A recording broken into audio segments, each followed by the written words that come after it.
There's a valley nestled in the wilds of Alberta, Canada, where few dare to tread after dark. Known as the Red Valley, this seemingly ordinary expanse of dense forests and meandering rivers boasts an ominous reputation that has kept it shrouded in mystery for centuries. But it wasn't just the eerie quiet or the strangeness in the air that earned this place its dark fame. No, it belies something far more sinister. This is the Spectre of the Red Valley.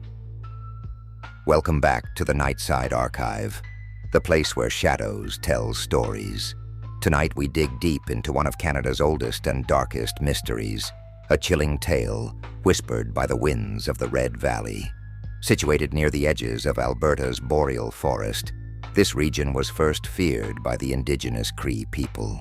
They spoke of a malevolent entity that roamed the valley, a shimmering figure glimpsed only in the twilight hours when the sun dipped low but refused to surrender the horizon. The Cree called it Manitou Cosmik, the cosmic spirit, warning settlers that it was not simply an angry ghost, but something worse, something older. Stories passed through generations tell of villagers who wandered into the valley only to return, changed, if they returned at all. Whispering strange phrases in unknown tongues and bearing an unnatural, vacant stare, these unlucky individuals wouldn't live more than a few days before vanishing altogether. Their sudden evaporation left eerie signs, personal belongings strewn across meadows, and fires that appeared inexplicably in forest clearings. And it wasn't just indigenous folklore. As European settlers began colonizing the area in the late 1800s, their journals recorded disturbing occurrences. There was the story of Father Joseph Langham, a missionary priest who attempted to build a chapel near the valley in 1876. According to accounts, Langham claimed to frequently hear whispers while working, as though unseen lips inches from his ears hissed forbidden secrets into the air. One entry from his now famous diary read, "The air grows darker, though the skies are clear. They say something wants me to stop this divine work. I shall not yield. My faith is mightier." But, bizarrely, Langham abandoned the project just months later, leaving behind uneaten food, unfinished prayers scratched into the ground, and most hauntingly, his holy Bible, torn to shreds. By the early 20th century, the valley had gained a foreboding nickname among locals. They began calling it the Whispering Wound, for the eerie, low murmurs said to emanate from the surrounding woods. Then came the tragedy of the 1921 Hargrove expedition that would make headlines and cement the sinister reputation of the area. The Hargrove expedition consisted of 5 enthusiastic geology students from Toronto, eager to map undisturbed deposits in Alberta. They joked about ghost stories over their campfire, dismissing the warnings of local Cree elders who implored them to stay far, far away. But bravado quickly turned to terror.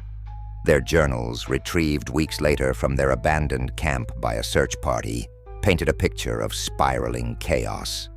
In the beginning, their entries were mundane: temperature readings, samples collected, the usual. But within days, they began detailing restless nights filled with ghostly noises, shuffled footsteps just beyond the circle of light cast by their lantern, the faint sound of weeping, and hollow echoes of someone saying their names. One striking page from leader William Hargrove said, "It called out last night. Not one voice, but several. It knows us. It sees us. But we see nothing." Search parties later found their bodies buried deep within the valley, twisted in grotesque positions. The scene defied logical explanation. No signs of animal attacks or struggle, but rather wide, terrifying expressions frozen on their faces, as if they'd died from sheer terror. What remained particularly haunting was that their recording equipment captured hours of muffled sounds, the echoes of soft whispers, untraceable and unintelligible. Throughout the 20th century, the Red Valley remained an elusive puzzle for paranormal researchers and skeptics alike. Numerous experiments were conducted to determine whether its eerie reputation was hyped by paranoia, or perhaps something more tangible like geological anomalies or hallucinogenic plant life that could explain the bizarre events. A researcher named Megan Fry ventured into its depths in 1979, equipped with thermal cameras and radiation sensors. Fry reported the temperature across her campsite wildly fluctuated by 20 or more degrees within hours. And though she claimed nothing sinister occurred during her camping trip, her subsequent audio tapes revealed uncanny murmurs echoing faintly in the background. Fry quit ghost hunting shortly after and moved into seclusion. She declined interviews, only issuing one cryptic warning via a newspaper a year later. The Red Valley speaks, but its voice drains the mind. Enter, and it will never leave you alone. Fast forward to recent years, and the internet has brought renewed curiosity to the Red Valley. Several amateur explorers have ventured to document what they could. Some live-streamed their journeys in real time, only to abruptly cut off mid-broadcast. One infamous YouTuber went viral after an unnerving incident where his video suddenly slipped into static, save for what many claimed was the faint image of a shimmering figure materializing near the edge of his camera's frame. Viewers described it as humanoid, yet flickering, as though not fully tethered to this reality. Then there's the case of adventurer Lisa Chow in 2016. Prominent on social media for her survivalist escapades, Lisa claimed she would stay 3 nights within Red Valley. She broadcasted confidently the first night, disregarding comments from seasoned locals urging her to reconsider.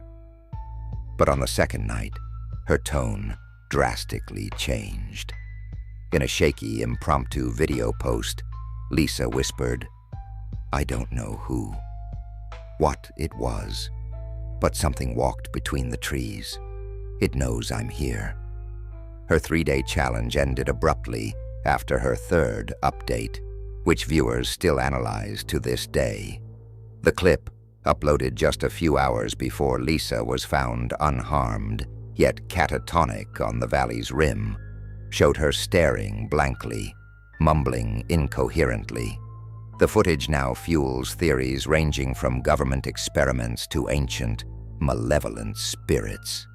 So, what of the Spectre itself? Descriptions remain frustratingly inconsistent. Eyes piercing like stars, yet impossible to focus on. A form both human and amorphous, it moves without a sound, yet brings with it an overwhelming sensation of dread. Could it be a waking dream? An intersection of hallucination and reality, unleashed by some force buried deep? Or perhaps it is something older, something angry, determined to claim the Red Valley as its own. To this day, the valley stands untamed, and the Cree refuse to enter without carrying ritualistic protections. Think about that for a moment. A land so feared even those most familiar with its beckoning trails avoid it at all costs. So, would you venture into the Red Valley? It might appear serene on the surface, but the whispers tell a vastly different story. The Spectre of the Red Valley is no ordinary ghost story. It's a warning, and warnings always carry weight in the Nightside Archive, where shadows stretch long and fear flows deeper than the darkest corners of the earth.